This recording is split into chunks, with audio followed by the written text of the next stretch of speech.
Olá, mulher maravilhosa! Tudo bem com você? Seja muito bem-vinda. Hoje eu quero conversar com você sobre um tema. Eu falei rapidamente em outro vídeo, mas hoje eu vou aprofundar. Que a gente pouco fala e quando fala tem que tomar um cuidado muito grande para não ser mal interpretado, que são as crenças familiares herdadas que a gente repete de forma automática, inconsciente, e isso acaba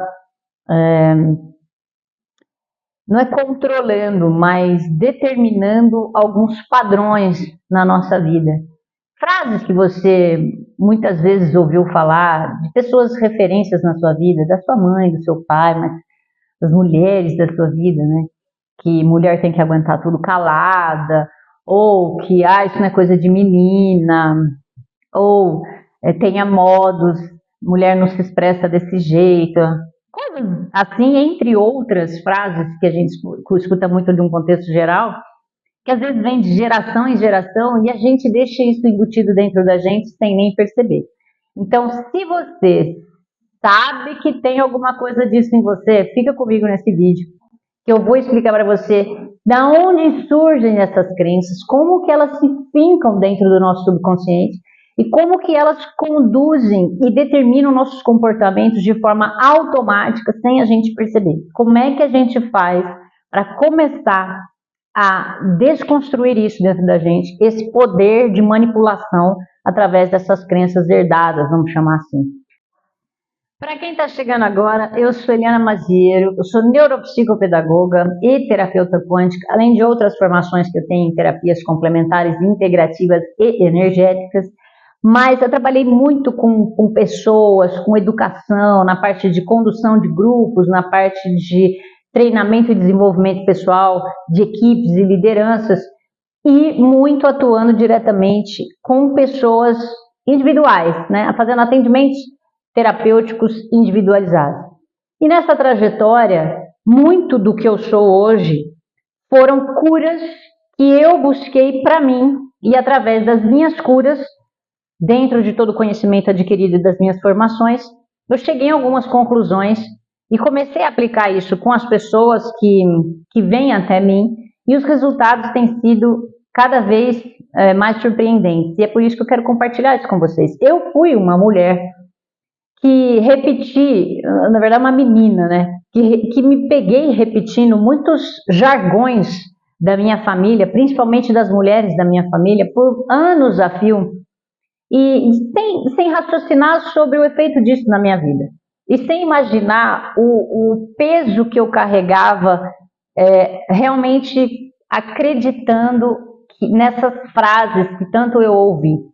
E eu tenho certeza que você também já deve ter escutado isso dentro da sua casa, no seu rol familiar.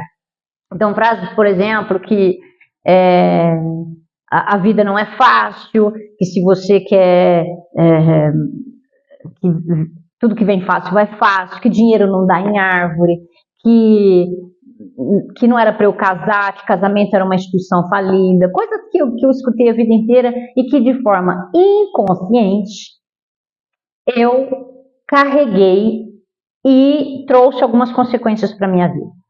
E eu só identifiquei isso agora, mãe da segunda, né? Porque eu tenho um filho de 20 e agora eu tenho uma menina de 3 anos. E eu confesso para vocês que quando eu percebi a minha filha oralizando frases que eu falo e que eu ouvi a minha mãe falar, isso acendeu um sinal de alerta dentro de mim que eu falei, meu Deus, será que eu estou passando para frente uma crença e embutindo na minha filha uma programação para que ela creia que isso é uma verdade absoluta, que vai poder gerar nela uma consequência que gerou em mim, que é um bloqueio, que é um atraso, que é uma desnecessidade de condução da vida de forma automática. Um exemplo, não fica com o pé descalço quando você está menstruada, porque você vai sentir cólica. E óbvio que dentro dessa frase tem um conhecimento ancestral fortíssimo. Só que tudo que a gente escuta muito, a gente acaba acreditando. E para a física quântica, para a mecânica quântica, aquilo que a gente crê, a gente cria. E de fato, a friagem nos pés, para mim, hoje, quando eu estou no meu momento de ciclo, a primeira coisa que eu faço é proteger meus pés. Então eu uso meias quentinhas e isso me traz conforto. E eu peguei a minha filha falando isso, que pé na friagem ia dar dor nas costas e tudo mais. Daí eu falei, nossa senhora, será que é neste nível? Ou existe uma possibilidade dela ressignificar isso e para ela ser diferente? Outra coisa que muito escutei é sobre a maternidade, né? Ah, quando você tiver filho, você vai ver. Ou quando você for mãe, você vai saber. Principalmente do período de puerpério que a gente fala, né? O puerpério de uma mãe não garante que seja referência para o puerpério de outra. Então, o meu puerpério, que é o momento de cura da mulher, foi extremamente traumático para mim. Da segunda maternidade. Da primeira, nem senti, nem vivi puerpério, porque o desconhecimento era tanto que eu passei batido. Mas dessa foi extremamente forte, profundo, complexo, de morte e ressurreição, foi uma coisa totalmente para ressignificar. Mas eu não posso falar que todo puerpério é um desafio, porque é o meu, é a minha experiência, é o que tem para mim, é o que eu preciso passar. Isso não quer dizer que para você vai ser igual. E isso é a mesma coisa quando a gente passa para a próxima geração. Ah, você vai ver quando você tiver filho. Não, às vezes não. Ou, por exemplo, ah, você vai ver quando você casar, o seu casamento, você tem que ir lá. Não, às vezes não. Às vezes eu tô aqui para quebrar esse padrão. E às vezes o meu casamento vai ser completamente diferente do seu. Não quer dizer que seja igual, mas se eu creio, e se isso vira uma crença, e se essa crença é herdada, eu posso transformar isso num veículo condutor de comportamento. E aí o meu comportamento, ele vai se desenrolar ao longo da história da minha vida, de acordo com o meu sistema de crenças. E é sobre isso que a gente vai falar hoje. E eu posso falar isso com muita tranquilidade, porque hoje eu ajudo, nem sei quantas pessoas já ajudei e continuo ajudando com as terapias, e com palestras, e com consultorias, muitas mulheres a lidar com isso, a identificar essas crenças para poder ressignificar essas crenças e se libertar de um padrão repetitivo, para poder escrever a sua própria história, para colocar a sua marca na vida, sabe assim? Ah, eu fiz do meu jeito, é assim. Agora me conta você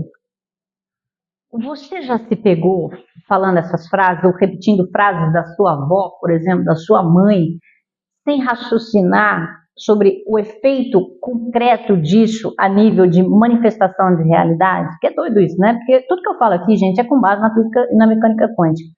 Mas você já se pegou repetindo de forma automatizada, sem refletir, frases do tipo: ah, eu tenho que dar conta de tudo. Ah, a vida de mulher é assim mesmo. Mulher consegue fazer tudo ao mesmo tempo, o homem não consegue. Ou usar isso para se sabotar. Tipo, isso não é para mim. Ah, isso não é coisa de mulher, né? Eu tinha muito essa questão. Eu tenho uma irmã, minha irmã é veterinária, e ela é veterinária de grande porte, que a gente fala, que é veterinária de gado e de cavalos. E é uma profissão que exige força bruta, força física. E eu sempre falava, isso não é profissão de mulher, isso não é profissão de mulher. Até que, fazendo o meu trabalho de autoconhecimento, eu falei, com base no que eu posso falar que isso não é a profissão de mulher? Se faz sentido para ela, se é interessante para ela, se está no contexto da existência dela, quem sou eu para bater nisso? Mas isso era uma crença que eu tinha e que eu repetia aos ventos, inclusive para os meus filhos. Ah, mas onde já se viu uma mulher ser veterinária de grande porte? Não tem nem força física para isso. Quem sou eu para falar isso, percebe? Mas eu precisei, primeiro, perceber o que eu estava fazendo, identificar o que eu estava fazendo, refletir sobre o que eu estava fazendo e desconstruir o que eu estava fazendo para ressignificar o que eu estava fazendo. Esse é o processo. Então, você já se pegou? Se você já se pegou fazendo alguma dessas repetições aleatórias que a gente acha que está só repetindo um jargão, escreve aqui para mim qual é a frase que você mais ouviu das mulheres ou das referências da sua vida, professoras, e que sem querer você se pega repetindo elas aos quatro ventos. Então, como que isso acontece? O que são essas crenças? Crenças, gente, a gente precisa entender o que é. São essas frases que nós escutamos repetidamente, de tempos em tempos, durante toda a construção da nossa personalidade, do nosso caráter, que são repetidas dos mais velhos para os mais novos, que vem vindo para a gente, que a gente não cogita e não reflete sobre, a gente só ouve e repete, ouve e repete. E isso pode ser frases sobre dinheiro, sobre finanças, sobre vida, sobre relacionamento, sobre casamento, sobre filhos, sobre maternidade. Nós escutamos frases sobre todos os segmentos da nossa vida. E a gente tem o que a gente chama de crenças coletivas, que a sociedade martela sobre na nossa cabeça, principalmente crenças sobre moda, sobre o que é o bonito e o que é feio, né? E temos as crenças individuais, que são essas herdadas da família, que a gente escuta dentro do nosso núcleo e que elas são passadas de referência para referência e a gente, de tanto ouvir, de tanto repetir, o nosso sistema interno entende que isso é uma verdade. E se é uma verdade, ela vira uma premissa para eu me comportar com base nisso que eu tenho como verdade. Isso chama-se sistema de crenças. A gente vai programando o nosso inconsciente, o nosso subconsciente a se comportar, a ter preferências, a refletir com base e premissas que já estão pré-estabelecidas dentro dessa programação que a gente recebe. Qual que é o problema disso? Quando a programação é automática e não é refletida e não é intencional, que é o que acontece com a gente na maioria dos casos. Agora eu preciso te contar uma verdade. Na minha família, a minha família é uma família tradicional da minha cidade. O que significa isso? Eu sou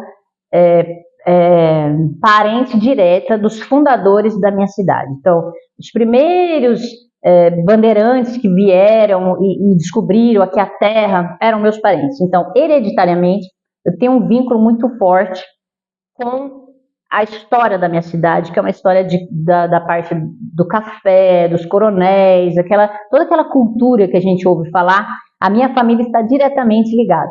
Então, o que isso traz? Eu trago na história da minha linhagem feminina ancestral uma característica extremamente masculinizada do nosso feminino. O que é isso? Mulheres fortes, mulheres pouco femininas, poucos ligadas a essa questão da feminilidade. Por quê? Porque foram criadas em fazendas por meus avós e bisavós que eram coronéis e filhos de coronéis. Então, assim, um sistema que comparava muito a mulher com o homem. Então, a mulher tinha o lugar da mulher, o homem tinha o lugar do homem, a mulher não podia ser sensual, não podia. Então, eu sempre convivi com essas mulheres. E eu chamo elas de mulheres de calça. Por que mulheres de calça? Porque eu nunca vi as minhas tias de saia. Veja só que coisa interessante. E eu me peguei no auge da minha juventude, quando a gente é moça e a gente quer sair, e eu negava o uso de roupas femininas. Então eu era sempre calça, blazer, terno. Eu sempre trabalhei vestida praticamente com o que a gente fala de executiva, né? Sempre foi uma referência de força para mim, porque essa era a mensagem subliminar que essas mulheres traziam para mim. Então, eu herdei essa comunicação subjetiva de que a feminilidade era sinal de fraqueza. E eu acreditei nisso muito tempo. Até perceber que isso começou a atrapalhar os meus relacionamentos reais. Eu não conseguia me envolver. Os meus parceiros falavam que eu era pouco feminina, que eu não era como uma mulher comum, que eu não acariciava, que eu não demonstrava afeto. E isso começou a me preocupar, porque eu escutava isso como um feedback, né? Mas que não foi agradável. Eu comecei a olhar para isso. E olhando para isso, eu identifiquei essa mensagem subliminar, essa crença relacionada à minha feminilidade. como um sinal de fraqueza. E eu comecei a ressignificar, a curar a minha ancestralidade feminina.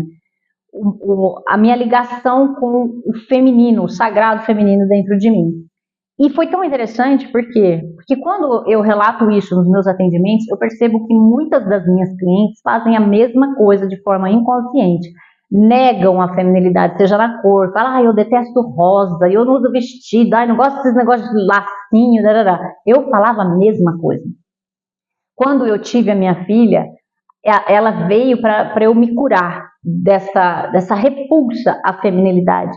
Então eu tive que adentrar o mundo dela. E eu tendo ela como mestra, ela me conduz nas minhas próprias curas.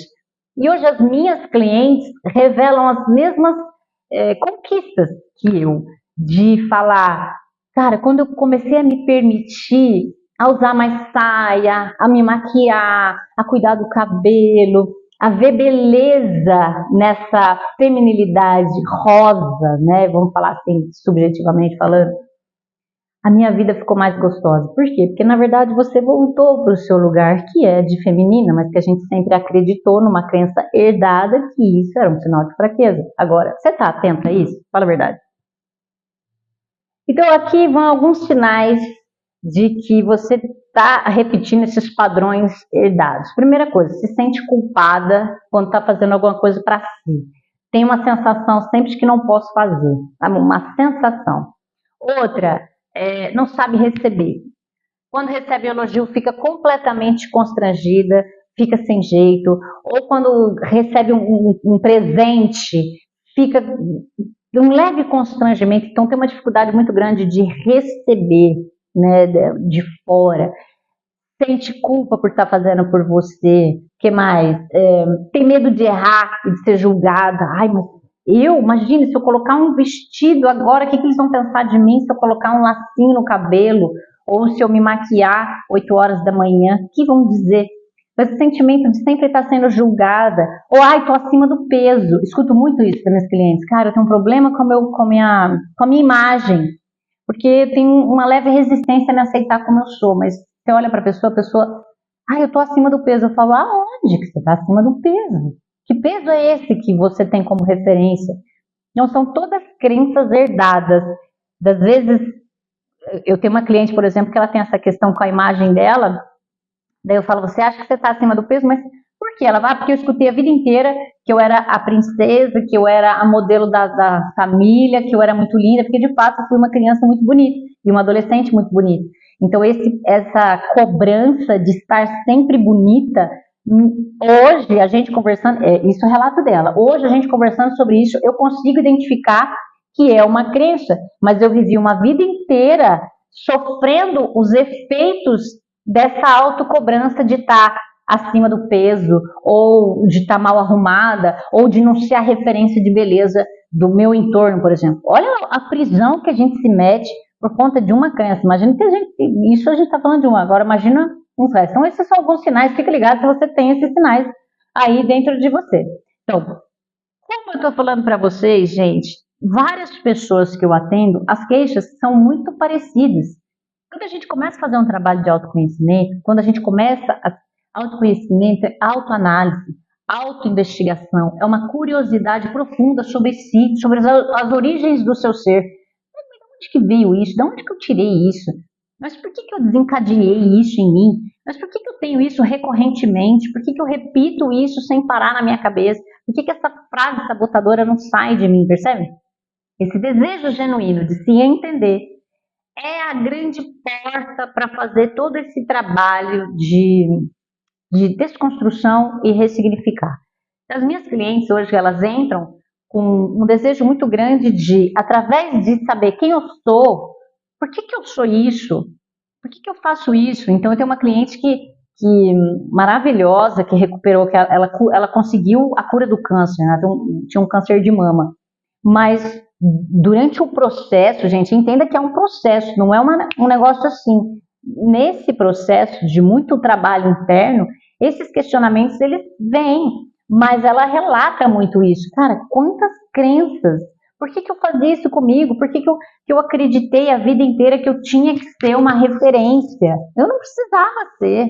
Mas assim, se eu não paro para fazer essa observação de fora, eu não tenho condição de fazer os ajustes dentro. Mas eu recebo muito feedback hoje falando exatamente isso. Eu tenho alguns vídeos desses testemunhos dessas minhas clientes que depois de olhar para si, identificar as crenças, fala, cara, era só um padrão que eu repetia sem nem saber porque eu estava fazendo. Quando eu identifiquei isso, ele começou a mudar dentro de mim, com muito trabalho, lógico. Esses exemplos dessas mulheres que eu atendo, que depois de identificar crenças, então, eu tenho uma cliente que eu atendo em São Paulo, a Verônica, e ela sempre fala, cara, eu sempre, dentro de mim, em algum lugar, acreditei que estar sozinha é algo errado, porque ela vem de uma família judia, tradicional, então tem todos os ritos, e uma mulher madura, solteira, não é bem vista, é como se tivesse alguma coisa errada, mas como assim, até nessa altura você não tem ninguém, percebe? E quando ela começou a questionar, será que qual o problema de ser, né? Onde está a beleza de ser só? Onde está a beleza de gostar da minha companhia? Foi quando ela começou a se permitir fazer as viagens sozinha e encontrar prazer nisso e gostar da sua companhia e falar, cara, eu vou jantar com quem? Comigo. E hoje, ouvir ela falar o quão libertador é isso, é muito bom de entender que, de fato, quando a gente ressignifica uma crença, ela muda, ela traz leveza e autenticidade. Você consegue ser você, de um jeito leve, viver muito mais feliz com a mesma vida que você tinha. Muda só uma questão de perspectiva. Então agora, vamos fazer um exercício prático comigo? Eu vou te ajudar. E aí entenda, esse exercício que nós vamos fazer aqui, você pode repetir quantas vezes você quiser. E aliás, eu sugiro que você repita muito. Para cada desconfiança que surgir na sua cabeça, que você fala assim, isso aqui está parecendo uma crença. Senta e faça esse exercício mais uma vez. Então o que eu quero que você faça? Pega um papel e uma caneta. Respira fundo, porque antes de fazer qualquer coisa na vida, entenda que a gente precisa respirar conscientemente para que a gente aterre, para que a gente ancore, para que a gente esteja no que a gente está fazendo. Tudo aquilo que eu coloco consciência e intenção abre o campo da percepção. Então, dentro desse papel que você está com a caneta, eu quero que você escreva uma lista das frases que você mais escutou repetitivamente na sua vida. E aí, sem filtro, sem julgamento, sem ficar buscando a origem, quem falou, não importa quem falou, mas frases que você escutava, e vai colocando no papel. Eu sei que quando a gente começa a fazer esse exercício, a gente começa com dificuldade, mas depois que você pega no tranco, aquilo que era para ser 5 frases viram 20. E aí você vai ver que cada vez que você pensa, aparecem mais frases. O que eu chamo de crenças individuais herdadas e crenças coletivas da sociedade, que a gente escuta na sociedade. Então, vai lá, 1 minutinho para você fazer essa sua lista de pelo menos aqui com a gente 3 frases que você escutou muito na sua construção, que tem a ver com a sua feminilidade, ou com o seu casamento, ou que tem a ver com dinheiro, ou que tem a ver com força, ou que tem a ver com pobreza, sabe? Sabe uma frase que eu não escutei muito, mas eu tenho clientes que falam que quem nasce pobre morre pobre. Eu falo, nossa, quem será que falou isso, né? Alguma pessoa muito fracassada que não se contentou com o seu próprio fracasso e disse que isso era uma verdade absoluta. Então, todo mundo que nasce pobre morre pobre. E não é bem assim, né? A gente tem aí vários exemplos quebrando esse padrão, esfregando nossa cara que é só uma questão de crença. Esse é um exemplo clássico. Fez sua lista? Ótimo. Agora eu quero que você circule dentre essas 3 ou 5 frases que você escreveu, aquela frase que você mais ouviu, que ela é pesada, porque você sente que ela tem influência sobre si. Vai lá, circula ela. Isso, circulou. Agora eu quero que você leia para si essa frase em voz alta, escuta o que você está falando e confronte a frase perguntando, será que é isso mesmo? Quem falou? De onde vem isso? A primeira coisa, quando eu confronto, eu desinvisto força de verdade nisso que eu falei a vida inteira. Então, aqui é uma frase que o coletivo fala, homem não presta. Não tem essa? Um exemplo. Escutei muito homem não presta. Não presta. Então eu vou chegar para essa frase e vou ler. Homem não presta. Será que dentro de um universo, num planeta, com não sei quantos bilhões de homens, não tem nenhum que presta? Será que isso é uma verdade? Parece besteira a gente fazer esse confronto, mas pensa a fundo. Ah, homem não presta. Quem falou que homem não presta? Todos os homens não prestam? Ah, não foi isso que eu quis dizer. Então, foi isso que a frase diz. Confrontar é quebrar a força da crença. Será que dentre 6 trilhões de homens não tem um que presta? E aí, em frente a essa frase, eu quero que você reescreva, colocando uma nova afirmação positiva. Eu acredito que o homem presta se ele quiser prestar. Se for um homem que quer crescer, se for um homem que se ama, se for um homem que íntegro, ele presta. Dentre todos os homens do mundo, o homem presta se ele quiser. Basta ele querer. Percebe? E daí eu vou escrever uma nova frase na frente dessa. Depois de confrontar, eu vou escrever uma nova verdade. E agora o meu foco vai direcionar para essa nova frase. Então toda vez que eu escutar, homem não presta, gatilho, acendeu uma luz dentro de mim e eu vou acionar a nova verdade, que é, não é bem assim. Não é possível que dentre 6 bilhões de homens não tem nenhum que preste. Tem. Talvez eu não achei ele ainda, mas ele está lá. Percebe? E aí eu quebrei e estou ressignificando essa crença. Eliana, tem que repetir isso? Tem. Quantas vezes? Infinitas. Infinitas vezes. Toda vez que essa luz acender, e que você ouvir, e você identificar que ouviu de novo essa frase, você vai acionar a frase nova. E vai colocar no lugar. Não é bem assim. Tem homem que presta. Isso daí não é uma verdade. Talvez eu só não encontrei ele ainda. Tudo bem? E aí você pode repetir esse exercício. Gente, isso assim, ó.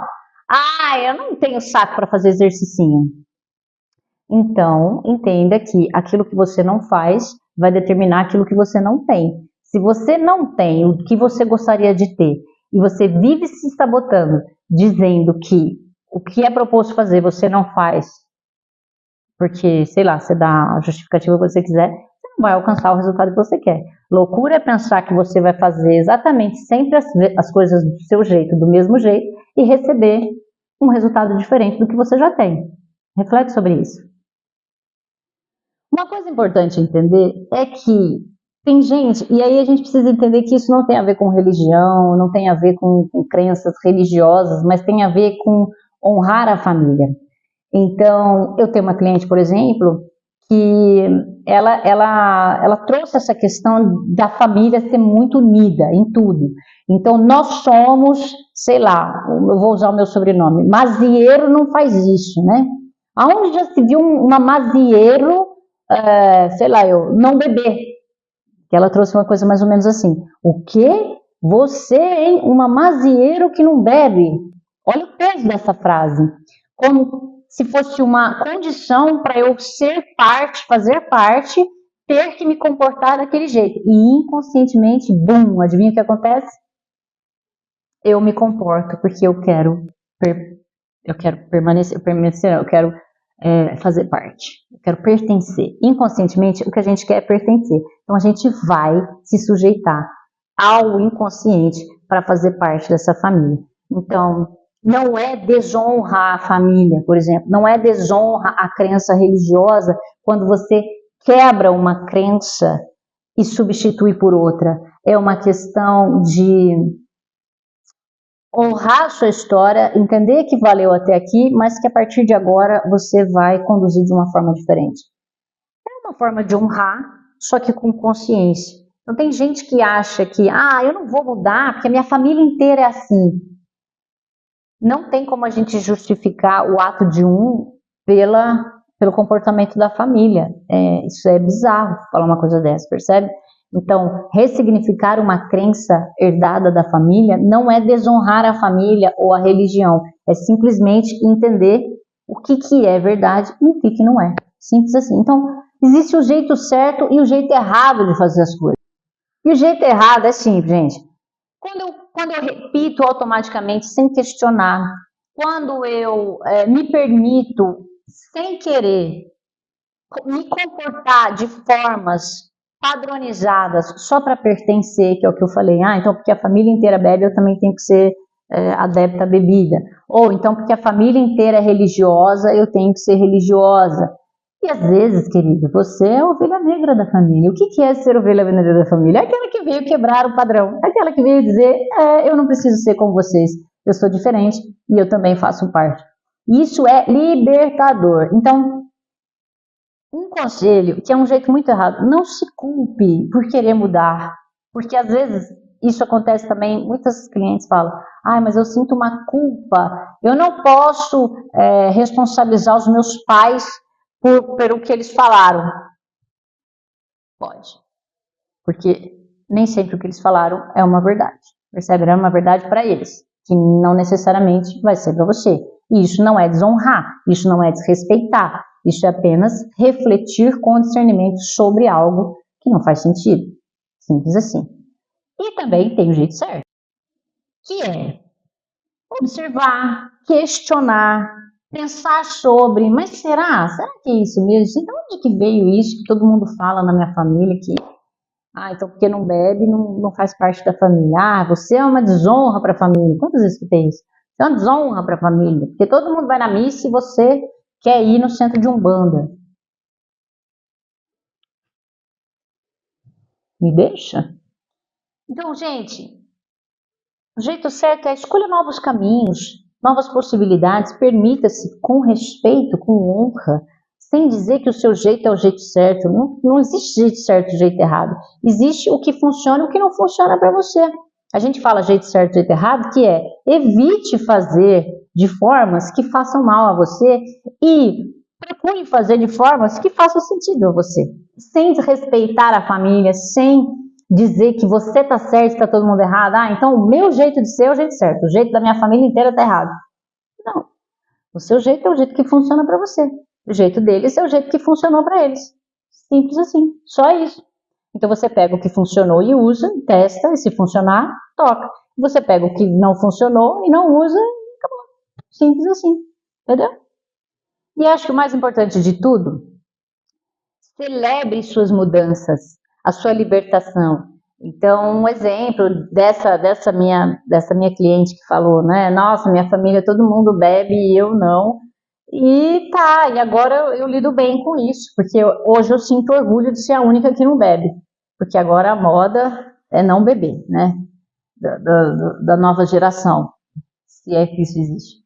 Mas enfim, que bom que ressignificou e agora celebra. Que bom, eu sou uma ovelha negra que veio quebrar o padrão e eu vim fazer um padrão novo, que é o padrão de não beber e fazer parte da mesma família que você. Então vamos recapitular sobre as crenças. Essas crenças herdadas, gente, elas não são sentenças eternas de que você está fadado a falir por conta disso. Não, isso é só um sistema interno que está rodando no automático, que eu preciso tirar do automático, olhar para ele, refletir sobre todas as crenças que estão programadas nesse sistema e atualizá-lo. Isso funciona, não funciona, faz sentido, não faz sentido? Tirar o que não funciona e embutir crenças novas para fazer o sistema rodar mais leve. Isso vai trazer autenticidade para mim. Eu sou eu, gente. Eu sou eu não sou você. Entenda? Você tem o direito de ser você dentro da sua família, dentro do seu lar, dentro do seu trabalho. O fato, e eu sempre falava isso nos lugares que eu trabalho, né? Eu tenho uma habilidade muito grande de discordar sem discutir. Porque às vezes eu amo você, eu entendo tudo que você está falando e eu não concordo com nada. E tá tudo bem. E o fato de eu não concordar não significa que eu não te admiro, que eu não te amo, que eu não gosto de ficar com você. Não tem nada a ver. É simplesmente não concordo. Eu penso de outro jeito. E olha que legal, existem jeitos diferentes de pensar. Tudo isso é perspectiva de pensamento que eu só consigo realocar em mim se eu paro para pensar sobre e fazer alguma coisa em relação a isso. Se eu passo batido no automático, cada vez fica mais difícil de eu ter autenticidade de ser eu mesma.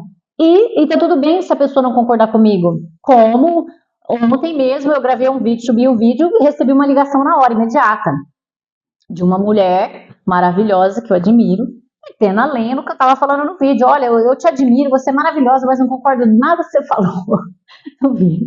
E eu acho isso maravilhoso. Sabe o que eu acho maravilhoso? Porque tá tudo bem. Tudo bem que você não concorda, mas o fato de você não concordar não quer dizer que eu não vá falar sobre isso. O fato de você não concordar não quer dizer que eu não concorde. Percebe? Eu respeito, eu gosto até de ouvir, mas não muda nada. Ou até pode mudar, de repente, eu não sei. Eu sou o que o Raul Seixas dizia, uma metamorfose ambulante, graças a Deus. E tomara que amanhã eu não seja nem parecida com o que eu sou hoje, porque amanhã eu quero ser a minha melhor versão. Sobre mim, não é sobre você, não é sobre os outros. É isso que o autoconhecimento traz. E é isso que traz leveza e bem-estar para a nossa vida, que a gente consegue surfar a onda dos problemas, dos desafios, sem deixar de ser você mesma, sem ter que abrir mão do teu íntimo, da tua essência, para poder caber nos universos das outras pessoas. Se você é grande demais para caber na caixinha do outro, não significa que você é grande demais. Significa que você está tentando uma caixinha errada. Aliás, por que você está tentando entrar em caixinhas? Percebe? Agora, escuta bem. Você não é obrigada a repetir histórias que não te fazem feliz. Você não tem que viver a vida que a sua mãe não viveu. Você não tem que ser o que o seu pai queria que você fosse. Você tem o direito de ser você. Mesmo que sendo você mesma, você seja totalmente diferente do que as pessoas esperaram. Você tem o direito de ser você e fazer sentido para você, mesmo que isso não supra as expectativas e que isso desagrade as pessoas. Você tem permissão para desagradar desde que faça sentido para você. Não é desagradar para atingir o outro, mas é desagradar para estar alinhada com você mesmo. Entre você ser feliz para o outro e ser feliz para você, opte em ser feliz para você primeiro, tá bom?